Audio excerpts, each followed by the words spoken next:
ఇక మరో బ్రేకింగ్ చూస్తున్నాం. ఖమ్మంలో మిస్సింగ్ కేసు మిస్టరీ వీడడం లేదు. అయితే 2 రోజులుగా సంజయ్ కోసం పోలీసులు గాలిస్తున్నా ఇప్పటి వరకు కేసులో పురోగతి లేనట్లే తెలుస్తుంది. అయితే సంజయ్ మిస్సింగ్ పై చాలా అనుమానాలు రేకెత్తిస్తున్నాయి. అసలు సంజయ్ ప్రాణాలతో ఉన్నాడా?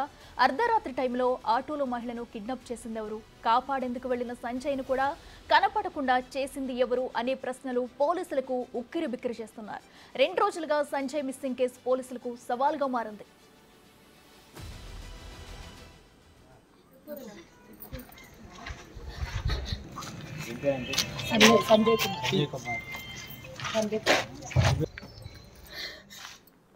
ఈ మిస్సింగ్ కేసుకు సంబంధించి మరింత సమాచారం మా ప్రతినిధి భాస్కర్ లైవ్ లో అందిస్తారు. భాస్కర్, చెప్పండి. ఇప్పటికే చూస్తున్నాం, ఇప్పటి వరకు కూడా అటు సంజయ్ ఆచూకీ అయితే దొరకలేదు. అసలు కిడ్నాప్ చేశారా, ఏమయ్యారనేది కూడా దొరకట్లేదు. అయితే పోలీసులు ఏం చెప్తున్నారు? ఈ కేసుపై దర్యాప్తు ఎలా జరుగుతుంది?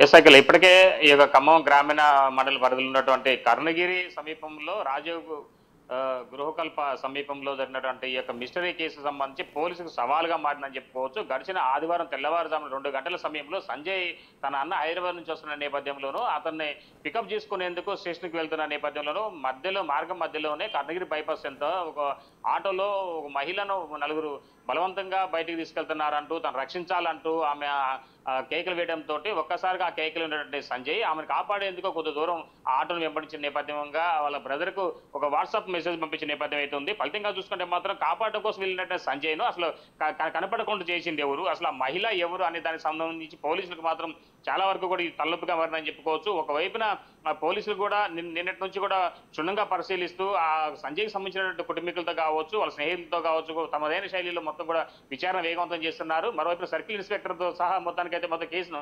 సీరియస్ గా తీసుకొని దీనికి సంబంధించి అసలు పూర్తి వివరాలు మొత్తం సేకరించే పనిలో కూడా 2 3 బృందాలుగా మొత్తానికైతే సిబ్బంది కూడా డివైడ్ అయిపోయి మొత్తానికైతే వారి స్థాయిలో మొత్తం దర్యాప్తు చేసిన నేపథ్యం అయితే దీనికి సంబంధించి సర్కిల్ ఇన్స్పెక్టర్ రాజు మనతో పాటు ఉన్నారు. మనం మాట్లాడి చూద్దాం. సార్ నమస్కారం. జనరల్ గా ఈ సంజయ్ ఈ యొక్క మిస్టరీ కేసు సంబంధించింది అసలు ఇంతవరకు ఈ కేసులో ఎలాంటి పురోగతి వచ్చింది? మనకు ఇప్పటి వరకున్న సమాచారం ప్రకారం మనకు ఆ ఏరియాలో ఇప్పుడు ఆయన చెప్పిన ఇన్సిడెంట్ ఆ టైంలో మనం సీసీటీవీ ఫుటేజ్లు మరియు ఆడ కాల్ రికార్డ్స్ అన్నీ మనము చూడడం జరుగుతున్నది. ఇప్పటి వరకైతే మనకు ఆటోలో కానీ ఆటో వెళ్ళినట్లయితే మనకి ఏం సీసీటీవీ ఫుటేజ్లో కవర్ కాలేదు. మరి వేరే ఇతర రూట్లో కానీ మన అప్రోచింగ్ రూట్స్ కూడా మేము చెక్ చేస్తాం. జనరల్ గా అసలు ఇది ఒక రకం చూసుకోవాలంటే ఒక అమ్మాయి ఆటోలో వెళ్తుంది, తను రక్షించాలంటూ ఆర్ధనాదాలు చేసింది. ఫలితంగానే సంజయ్ ఆటోను వెంబడించాడు. ఒకవైపున గురుదక్షిణ ఫౌండేషన్ సమీపంలో సాగర్ కెనాల్ వైపు వెళ్ళినట్టుగా సెల్ ఫోన్ ట్రేస్ అవుతుందని చెప్పి లొకేషన్ వరకు అక్కడ వరకు వెళ్ళారు. అక్కడికి వెళ్ళిన తర్వాత సంజయ్ సంబంధించిన బండి కూడా మీరు స్వాధీనం చేసుకున్నట్టు తెలుస్తా ఉంది. అంటే అంతవరకు చూసుకుంటే లొకేషన్ వరకు చూసుకుంటే మాత్రం సెల్ ఫోన్ లొకేషన్ ఆధారంగా మీకు సమాచారం వచ్చిందా?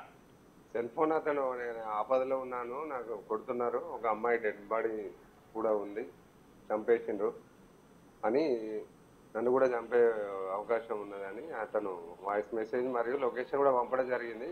కానీ ఇమ్మీడియట్లీగా వాళ్ళు ఫ్యామిలీ మెంబర్స్ 10 మినిట్స్లో వేరు, మేము కూడా ఒక 20 మినిట్స్లో పోయినాం. కానీ అక్కడ అటువంటి ఆధారాలు ఏం లభించలేదు. ఓన్లీ బైక్ మాత్రం అక్కడ కనిపించింది.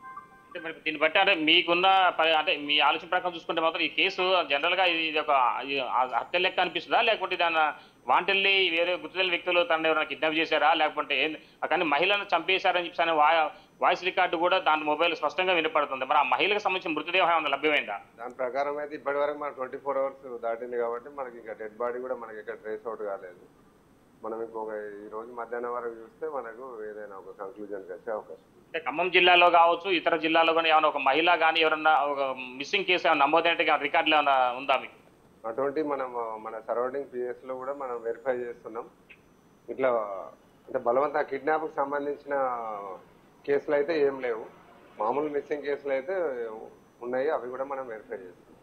జనరల్ గా ఆ ప్రాంతం చాలా వరకు చూసుకుంటే మాత్రం నిషేధిత మత్తు డ్రగ్ సేవించేటువంటి బాధితులు ఎక్కువ ఉన్నారు. గతంలో పోలీసులు కూడా సమాచారం అందింది, కొంతమంది ప్రజలు కూడా గతంలోనే పోలీసులకు కూడా సమాచారం అందించారు. ఫలితంగానే అక్కడంతా కూడా చాలా వరకు కూడా అసాంఘిక కార్యకలాపాలకు నిలయంగా ఉందనేది రాజీవ్ స్వగృహకు సంబంధించినటువంటి ఆ ప్రాంతాలు మొత్తం కూడా అవన్నీ నిరుపయోగంగా ఉండటంతో అక్కడి నుంచే ఎక్కువగా ఈ యొక్క గంజాయి సేవించే వ్యక్తులు ఆ ఏరియాలో భయప్రాంతాలకు గురి చేస్తున్నారు. మహిళలు కూడా బయటికి వెళ్ళాలంటే కూడా ఆందోళన పడాల్సిన పరిస్థితి నెలకొందనేది పోలీసులు కూడా సమాచారం అందించారు. తర్వాత చూసుకుంటే మాత్రం ఇప్పుడు ఇలాంటి ఘటన జరిగిందనేది స్థానికులు చెప్తారు. దీనిపై ఏమంటారు?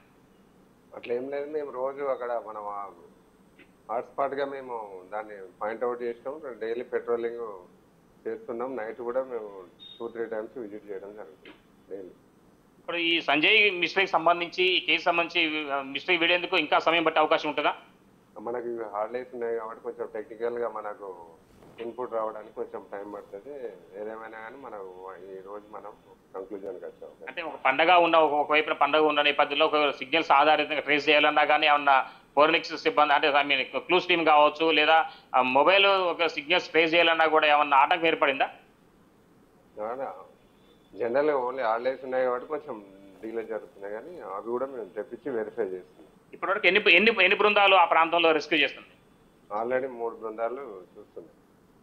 సో మొత్తంగా చూసుకోవచ్చు. ఇప్పటికే సిఐ రాజు కూడా చెప్తున్న నేపథ్యం అయితే ఉంది. పూర్తి స్థాయిలో మాత్రం 2-3 బృందాలుగా ఏర్పడ్డాయి. ఆ ప్రాంతం అంతా కూడా కలిగి తిరుగుతున్నాయి. మరోవైపున బంధువులు ఇల్లాగతో కానీ ఆయనకు ఉన్నటువంటి పరిజ్ఞానం అంటే సంబంధిత వాళ్ళ ఇల్లా కూడా ట్రేస్ చేసిన నేపథ్యం అవుతుంది. కానీ ఇంతవరకు మాత్రం సంజయ్ ఆచూకు కనపడలేదు. చివరి కనీసం ఆ మహిళకు సంబంధించినటువంటి డెడ్ బాడీకి సంబంధించి అంటే ఏదైతే సంజయ్ మహిళ చంపారు అని చెప్పని ఆయన మొబైల్లో ఆయన వాయిస్ మెసేజ్ పంపించారో ఆ మహిళకు సంబంధించిన మృతదేహం కూడా ఇంతవరకు లభ్యం కాలేదు. పరిసర ప్రాంత పోలీస్ స్టేషన్లో కూడా సమాచారం అందించడం ఎక్కడా కూడా మహిళ మిస్సింగ్ అనే కేసు కూడా నమోదు కాలేదని చెప్తున్నారు సర్కిల్ ఇన్స్పెక్టర్. మరోవైపు మాత్రం మరలా ఇంకా సంజయ్ కోసం ఇంకా ఏదైనా సరే సాయంత్రం వరకు కూడా ఏదో ఒక కంక్లూజన్ వచ్చే అవకాశం మెండుగా ఉందని చెప్తున్నారు Akhila. Right Bhaskar, thank you. అయితే మొన్న రాత్రి హైదరాబాద్ నుంచి వస్తున్న అన్న కోసం ఖమ్మం బస్టాండ్కి వెళ్లిన యువకుడు మిస్సింగ్ అయ్యాడు. ఖమ్మం రూరల్ మండలం రాజీవ్ గృహకల్పలో ఉండే పందెపు హనుమంతరావుకు 2 కొడుకులు. పెద్ద కొడుకు జ్ఞానసాయి హైదరాబాద్లో ప్రైవేట్ జాబ్ చేస్తున్నాడు. చిన్న కొడుకు సంజయ్ కుమార్ అతని వద్దే ఉంటూ సాఫ్ట్వేర్ కోర్స్ నేర్చుకుంటున్నాడు. కాగా సంక్రాంతి సెలవులకు అతడు ముందే వచ్చాడు. ఆదివారం జ్ఞానసాయి వస్తుండగా తీసుకొచ్చేందుకు అర్ధరాత్రి సంజయ్ బైక్పై వెళ్లి మిస్సింగ్ అయ్యాడు.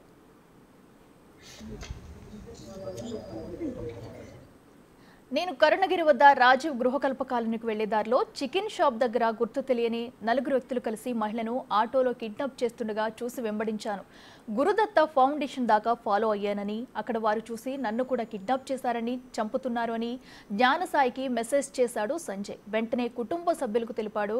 అయితే వారు కాలువ కట్ట వైపు వెళ్లగా కనిపించలేదు. బైక్ కనిపించిందని, సెల్ ఫోన్ స్విచ్ ఆఫ్ ఉందని, తమ కొడుకును కిడ్నాప్ చేశారా లేదా చంపవేశారా తెలియడం లేదని తండ్రి హనుమంతరావు ఫిర్యాదు చేయగా కేసు నమోదు చేసి దర్యాప్తు చేస్తున్నామని రూరల్ సిఐ రాజు తెలిపారు.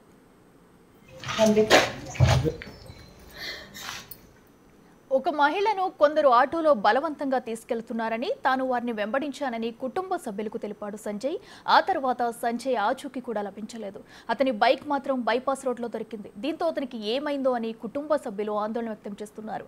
ఇప్పటికే కుటుంబ సభ్యులు పోలీసులకు ఫిర్యాదు చేశారు. సమయం గడుస్తున్న కొద్దీ సంజయ్కు ఏం జరిగిందో అనే ఆందోళనలో కుటుంబ సభ్యుల్లో టెన్షన్ పెరుగుతుంది.